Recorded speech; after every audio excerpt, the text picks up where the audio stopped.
Jimmy Butler and the Miami Heat are looking to add some major talent in NBA free agency, and Bradley Beal, he might just fit that description. He already declined his $36.4 million player option and will be an unrestricted free agent.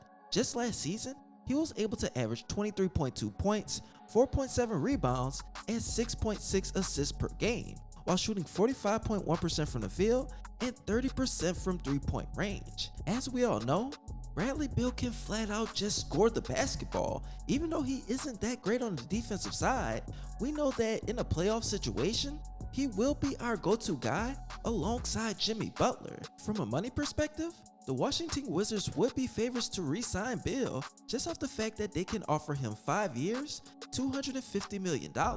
Something that I personally wouldn't walk away from, but we all know that he is on a different mindset. He wants to get an NBA title. He is hungry to get that feeling, and the Heat Nation, they have that mentality. They have the system that can also help him on the defensive side of the basketball. So why not join the Heat Nation? According to CBS Sports, they're saying that Pat Riley will try to get a meeting with Bradley Beal, and I really believe that they can entice him into joining the Heat Nation. I was reading an article by Fansided, and it lists the pros and cons of signing Beal. And according to the article, it states that with Beal in Miami, they will get an upgrade in the half court, which Miami desperately needs. Beal's ability to create his own shot is something that the Miami Heat's offense has been missing over the past couple of seasons. Butler can do it, but we all know that that's not what makes him special. Tyler Hero can do it, but he's not consistent enough. Another thing that would make Beal a good fit in Miami is that he could be on the bridge between Butler and Bam Adebayo. Butler is 32 years old and Bam Adebayo is 24. With Beal being 28, it is a nice bridge for Miami to have in ages. Beal could be in Butler's timeline while also fitting in Adebayo's timeline. Of course, it would also give Miami a much needed 3-level scorer. Now, I completely agree with these pros. Having a player that fits 2 of your main stars' timeline is something that's very underrated. Whenever Jimmy Butler gets up in age, most likely he will support the Heat Nation. He will sign for a lower contract, and I believe that is only fair. Now, Bradley Beal, he will be able to be that next guy, and Bam Adebayo will be much developed by the time that Butler is ready to retire. Moving on to the cons, it states that Beal has been known as a really good three-point shooter, but this past year, he only shot 30% from 3. In fact, and if you look at it a little further back, he only shot 34.9% from 3 the year before. Good shooters always have peaks and valleys, but Beal has struggled from 3 over the past couple of years. The biggest thing about Beal potentially coming to Miami is how much Miami wants to give up for him. That likely would mean losing Hero, Duncan Robinson, and a couple of picks. Giving up on Hero and Robinson isn't the issue, but giving up on 2 or 3 draft picks along the way would be something to not feel so great about. Beal isn't great defensively, but in Miami Heat's system, you have to ask yourself, would he be better? Now, that is some very interesting concerns, because whenever it comes down to Tyler Hero and Duncan Robinson, can they compare with Bradley Beal in the playoffs? During the regular season, I know for a fact that Tyler Hero is that guy, but Bradley Beal, I have seen some amazing performances in the playoffs. He's a guy that can score the basketball, and even though he isn't great defensively, whenever it comes down to the defensive end, I know that Bam Adebayo, Jimmy Butler would be able to carry the defensive load as long as Bradley Beal is scoring buckets. You also have to look at it like this. Whenever Bradley Beal is on the Miami Heat, he will be looked at as the definitive starter. Nobody's starting over him. You'll have your lineup. It will be Kyle Lowry, Bradley Beal, Jimmy Butler, and Bam Adebayo guaranteed. That takes away the friction on the roster for so many guys trying to get a starting spot. Moving on to John Collins, let's talk about him for a second.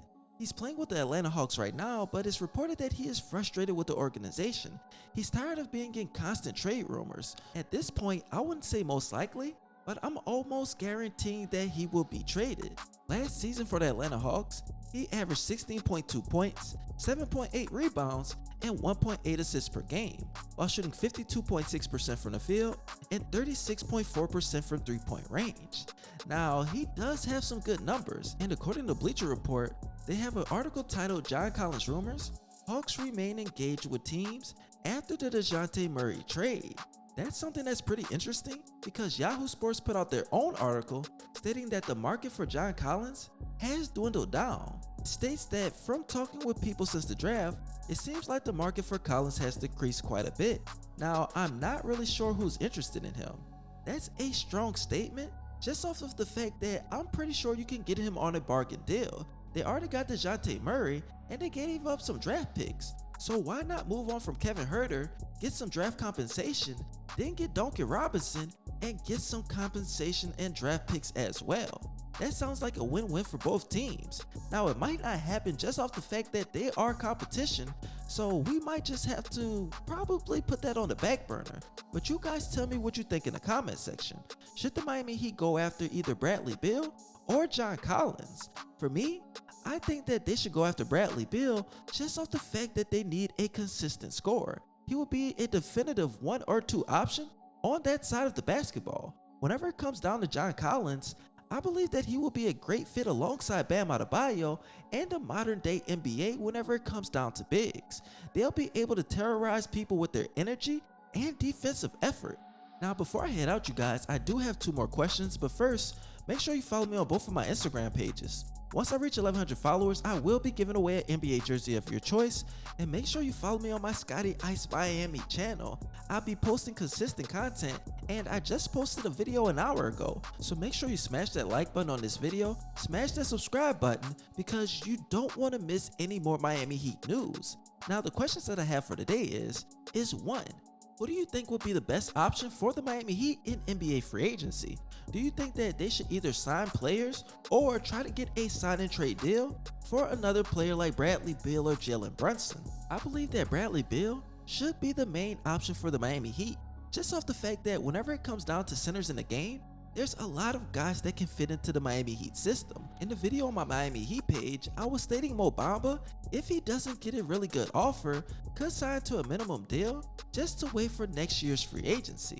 And the second question that I have for today is, do you think that the Miami Heat can at least make it back to the Eastern Conference Finals without making any significant moves in NBA free agency? To me, I just don't know.